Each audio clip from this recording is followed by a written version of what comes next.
Benvenuti ad una nuova puntata di Veneto in Transizione dedicata al tema della Grande Guerra, un tema che non smette di emozionare con nuovi aneddoti e nuove testimonianze. Oggi ne parleremo con gli ospiti in studio, il regista del film Ma io non sono, Luigi Alberton, e Claudio Scarpa, medico e appassionato di storia. Benvenuti. Claudio ci ha portato i diari di suo suocero che scrisse durante la Prima Guerra Mondiale. Mi viene in mente una bellissima frase di Luigi Meneghello che dice: ci si sta comodi in tre in un secolo. Ed in effetti è proprio così, perché con i diari di tuo suocero torniamo indietro di 100 anni. Certo. Cosa raccontano questi diari? I diari di mio suocero, che chiaramente alla fine carabiniere, terminato come generale di carabinieri, però all'epoca era vice brigadiere, era allievo carabiniere, aveva 19 anni e ha chiesto di partire volontario per il fronte. E ha avuto l'avventura di arrivare al fronte proprio quando il fronte italiano, con la battaglia di Caporetto, si sfaldava di colpo e c'era la rotta confusa. Infatti il 24 ottobre l'inizio della 12ª battaglia dell'Isonzo, dove i tedeschi e gli austriaci, portando tutte le truppe che avevano spostato dal fronte russo, che in quel momento era inattivo per la rivoluzione, hanno colpito forte con una tecnica nuova, che è la tecnica non della battaglia così frontale, ma con le infiltrazioni in profondità, e sono riusciti praticamente a far crollare tutto l'apparato dell'esercito italiano, che era un apparato offensivo e non difensivo, tra l'altro. Lui arriva praticamente a Cividale il 24 del 10 è luna di notte, marcia tutta la notte, arriva vicino alla prima linea, però già ci si ritira in maniera disordinata. Qual è l'episodio appunto che ti ha colpito maggiormente? Questa ritirata, dove loro, tra l'altro era un gruppo di carabinieri, quindi nel disordine generale hanno cercato di mantenere una certa unità di sto piccolo ripartino, ma soprattutto che tutti fuggivano in maniera disordinata, ogni tanto cercavano di resistere, facevano qualcosa, però mancavano i comandi, mancavano gli ordini e tutto. E la cosa un po' che colpisce è che ormai c'era la sensazione del fuggi generale. Si diceva che perché i tedeschi hanno sfondato da Plezzo e da Tolmino verso Caporetto e poi verso Cividale. Allora questa immagine di questa gente che marcia e ogni tanto si ferma, colpi di fucilate, imboscate e compagnia, in fondo Cividale che brucia. Poi alla fine attraverso la Madonna di Castelmonte arrivano ad Albana, arrivano a Cividale. Cividale è proprio un groviglio di uomini nel disordine più assoluto, che non rispondono più a niente. E qui lui stesso col suo reparto cercano di resistere, però resistere appunto come potevano da soli, e vengono fatti prigionieri improvvisamente sotto la croce proprio che c'è a Cividale. E vuoi leggerci un passaggio di come descrive questi momenti? Sì, qui per esempio, per andare alla battaglia di Caporetto. Siamo ormai al 27, sono passati 3 giorni e mezzo dal 24, tutta la notte ci si ritira e si marcia, siamo stanchi, alle 6 siamo a Madonna di Castelmonte, si combatte l'ultima valorosa resistenza con punto di domanda, poi improvvisamente il panico, alle 11 è rotta generale, tutti fuggono, noi ci si ritira con ordine, poi si cerca di tornare indietro ma rassegnati, i nemici sono vicinissimi, ci si ritira di nuovo, da soli, imboscate, fucilate, si attraversa il bosco e in lontananza si intravede una forte luce, è forse Cividale che brucia. Dopo una marcia faticosa si arriva ad Albana, poi si marcia verso Cividale per estrema resistenza. Giunta a Cividale la città è sovraffollata di soldati, in un disordine infernale, ed è tutta in fiamme. Dobbiamo resistere, ci approntiamo a farlo, però a un tratto alle 17:30 siamo fatti prigionieri, quasi senza accorgersene. C'era il disordine più totale. Poi il giorno successivo, il 28, ormai vengono radunati nell'ospedale civile, che era vuoto, non c'erano più tanto che alcuni di loro ne approfittano per rifornirsi di qualche galletta, di qualcosa così. Poi in colonne interminabili vengono avviati verso il nord, sotto la pioggia, senza mangiare, senza niente, e con questa voce così diffusa, però così non sicura, che sarebbero stati portati in Germania, anche perché lì erano i tedeschi ad aver sfondato. E anche nel caso del film Ma io non sono di Luigi è stata una lettera testamento, la scintilla che ha dato vita a questo progetto. Di che lettera si tratta? Sì, stiamo parlando della lettera testamento del sottotenente Mario Fusetti. Faccio un piccolo quadro iniziale. Lessi questo testamento grazie al direttore del museo Grande Guerra Tre Sassi di Valparola, 20 km circa dal Cortino d'Ampezzo, che mi fece conoscere questo testo. Rimasi molto colpito per due aspetti: uno, per la grande umanità umana, i sentimenti, le passioni che lo legavano ai suoi cari e a tutte le persone a lui vicine, comprese i suoi soldati, questa pattuglia di 15 uomini che poi lui guidò alla conquista del Sas di Istria. E dall'altra parte è un testamento che mantiene un grande idealità, grande spirito patriottico, con delle espressioni che in quel momento mi sembravano quasi una forma di eccesso di idealità, di romanticismo, ma che poi, andando nel dettaglio, scopro che questa forma di sentimento profondo, patriottico e idealistico in realtà era parte integrante della sua vita, del suo stile di vita, e lo mantenne fino alla morte. E un passaggio che ti ha colpito di questa lettera? Sono più punti, sicuramente c'è una frase che può sembrare estrema se consideriamo il fatto che il testamento è stato scritto 2 o 3 giorni prima della missione sul Sas. Era estremamente consapevole che probabilmente non sarebbe tornato, e quindi quel testamento non è, come dire, scevro di forti emozioni. Una frase in particolare dice: ho sognato nelle peregrinazioni del mio pensiero, nelle grandi questioni cosmiche e umane, un avvenire di perfezione nelle cose morali e fisiche. Cioè, stiamo parlando di un testamento scritto con quasi la certezza di non poter dar seguito alla sua vita. Aveva 22 anni e nonostante questo ancora era spinto da un credere profondo nelle scelte e nelle motivazioni che lo guidavano nella sua vita di sottotenente, e dall'altra parte di colui che in qualche modo avrebbe dovuto favorire un'apertura in una posizione strategica che era il Sas Istria. Non dimentichiamo che il Sas Istria rappresentava per l'impero austro-ungarico una zona di confine che dava accesso a Val Badia e Val Posteria, e quindi un punto nevralgico delle forze armate e della difesa tra il territorio italiano e quello austro-ungarico. Ecco, il film Ma io non sono è in fase di produzione, ma abbiamo un trailer che adesso vi mostreremo. Rimani qui. Non è la tua guerra.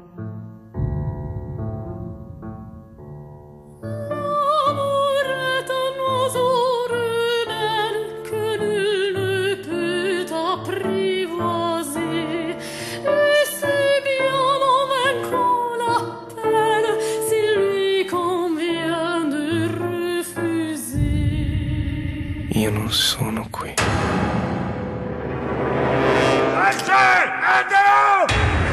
Ho ricordi non miei. Chi sono? Bestia. Sono 100 anni. Scalano il sasso della strega.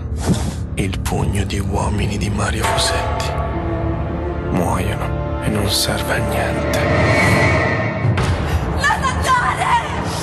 Ci arrampichiamo con le mani, con i piedi, con le unghie, con i denti. Non arrivano i rinforzi.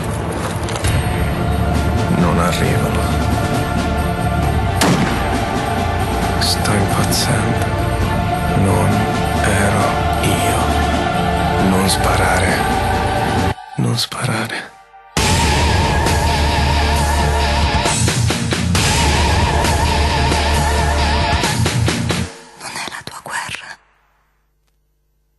Visto il trailer di Ma io non sono, protagonista del film è Alessio, che lavora come guida storica al museo Forte Tre Sassi. Una notte ruba un oggetto da una teca e scappa sul Sas di Istria. Lì rivive l'incubo di una battaglia accaduta proprio in quei luoghi 100 anni prima. al centro del tuo film ci sono gli uomini con le loro sofferenze, le loro guerre interiori. Sì, caratteristica di questa narrazione è proprio quella di andare a vedere nell'animo di questi soldati, sia nel momento più tragico, gli ultimi istanti della loro vita, nell'assalto finale che avvenne la mattina del 18 ottobre del 1915, ma andando poi a ritroso all'interno della loro vita familiare e nelle relazioni che noi andiamo a raccontare in un borgo che poi diventerà nel film il borgo di Asolo. Il film è caratterizzato da 3 linee temporali, un punto di vista contemporaneo, un giovane rievocatore, guida storica che vive un certo conflitto interiore e che in qualche modo rievoca in lui questa esperienza, questo suo ruolo di narratore di vicende legate alla Grande Guerra, lo catapulta nella storia vera e gli fa in qualche modo eco delle sue voci interiori. La scelta di avere uno sguardo contemporaneo è, oltre che per aspetti filmici, anche quello educativo, formativo, un punto di vista per i giovani. La storia va non soltanto raccontata, ma deve essere uno strumento, un punto, un modo per riattivare il ricordo, la memoria e la consapevolezza di un passato che, se è conosciuto, se è in qualche modo reso comprensibile, viene superato e in qualche modo risolto, altrimenti, come sappiamo, noi esseri umani abbiamo tendenza a ripetere gli stessi errori. La seconda linea temporale riguarda il giorno della conquista del Sassi di Stria.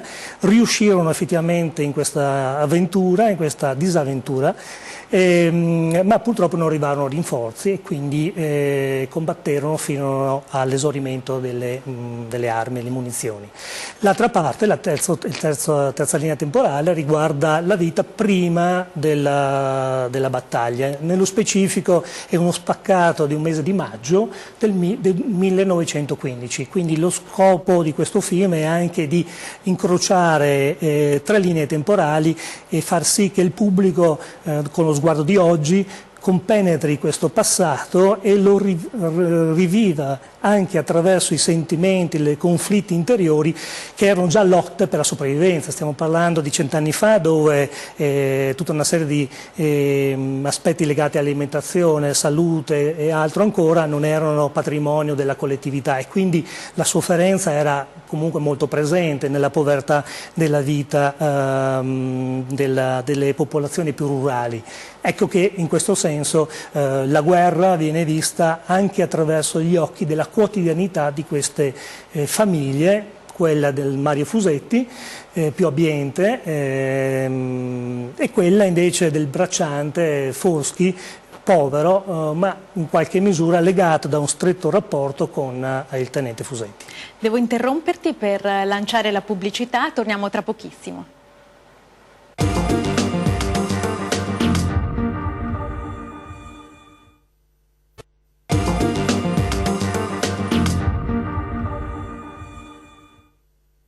Bentornati. Luigi, tu hai un background da musicista e compositore. Come si riflette questo nel tuo stile narrativo?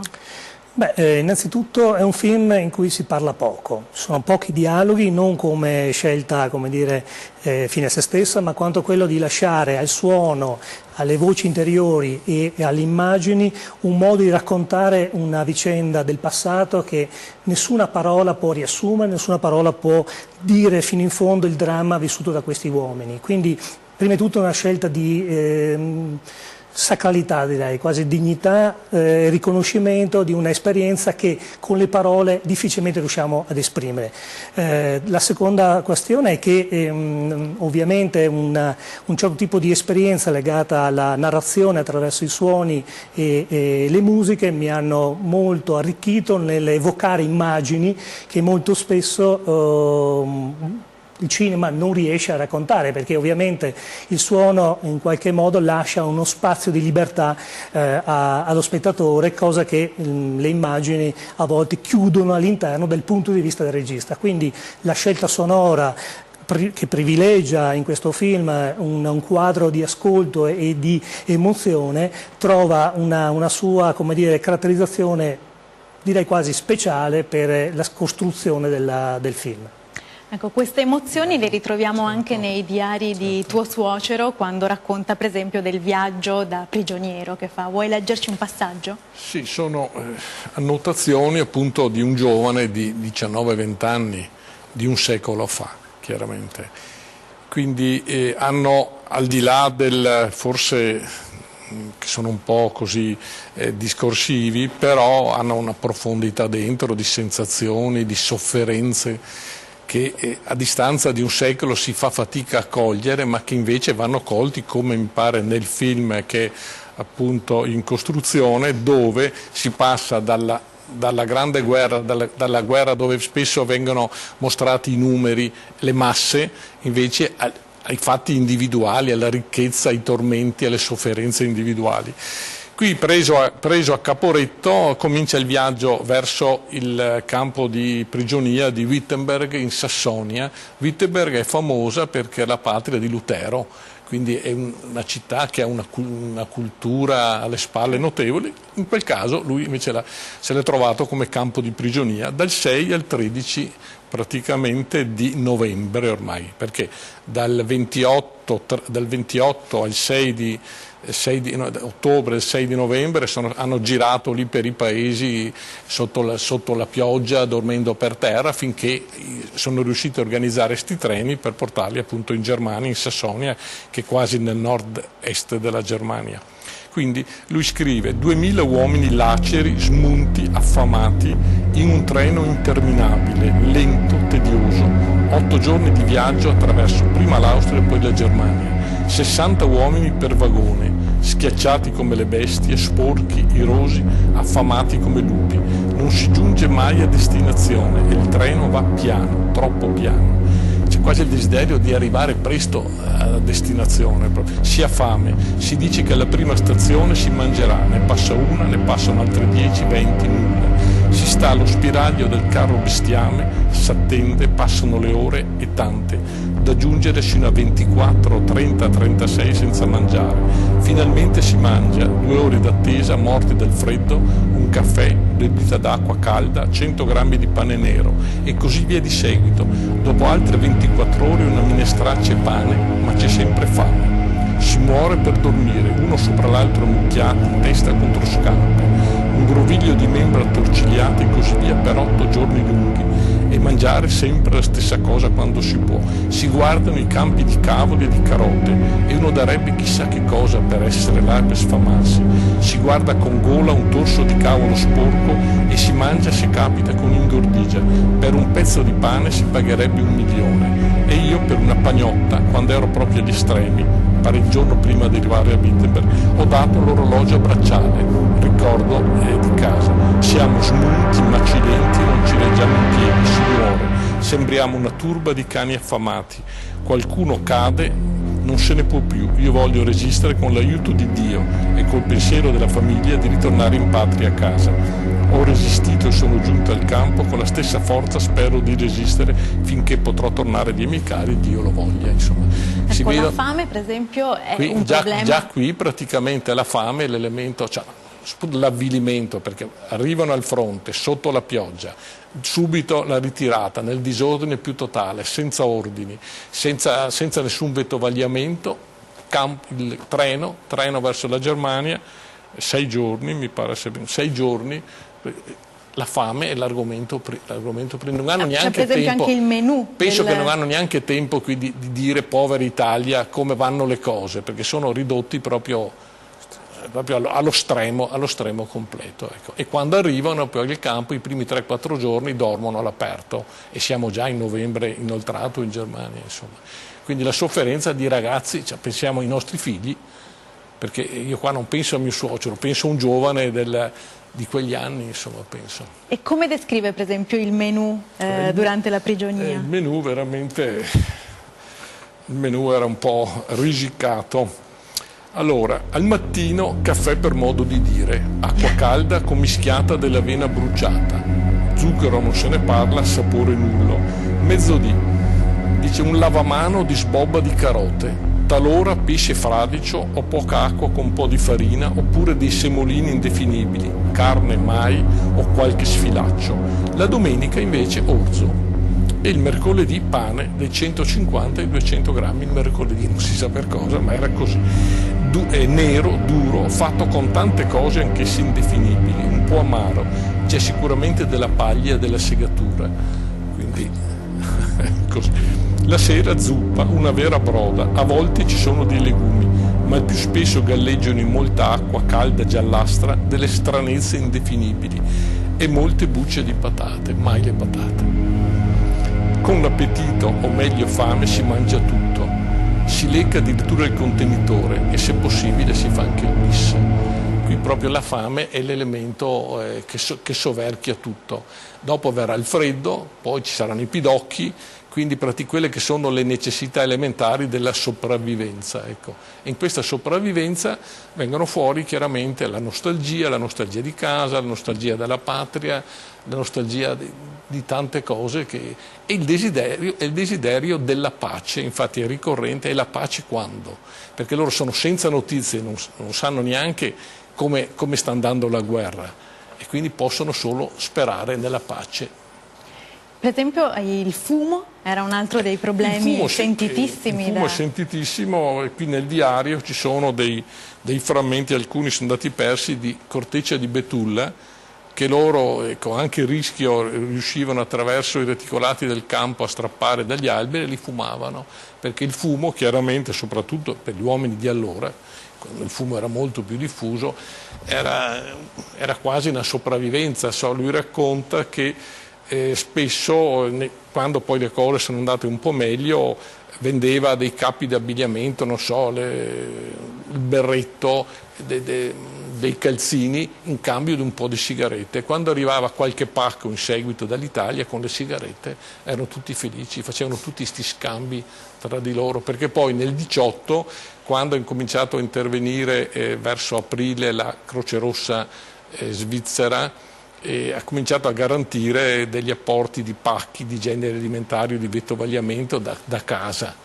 E ora anche qui le gelosie tra persone del campo di concentramento, i francesi hanno trattati meglio, gli inglesi anche, gli italiani peggio, ad alcuni arrivavano carri interi di pacchi, ad altri non arrivavano mai, quindi si vede l'uomo ridotto proprio alla sua...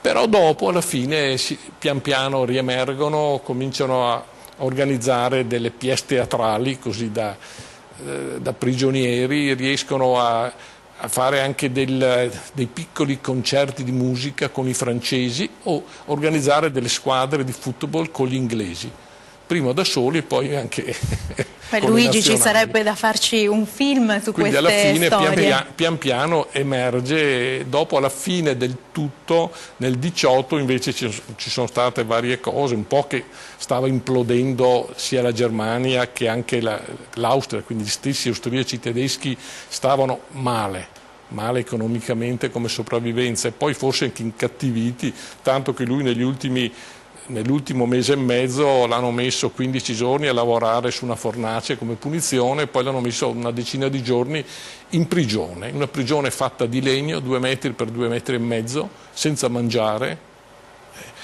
però sono quelle, insomma, tutto sommato alla fine, insomma, l'ultimo anno di guerra complessivamente è andato meglio. Siamo in chiusura, però un'ultima domanda. Luigi, quando sarà pronto il tuo film? Stiamo già lavorando sodo da diversi mesi, andremo alle riprese in settembre e durano circa 5-6 settimane. Insomma, diciamo che il 2016 è l'anno della presentazione ufficiale. Non sappiamo ancora se in primavera, estate, autunno del 2016, ma diciamo che noi contiamo il prima possibile. Bene, noi attendiamo quindi l'uscita del film Ma io non sono. Ringrazio i nostri ospiti, Claudio Scarpa e Luigi Alberton. Vi do appuntamento alla prossima puntata. Continuate a seguirci sulla nostra pagina Facebook Il Veneto in Transizione.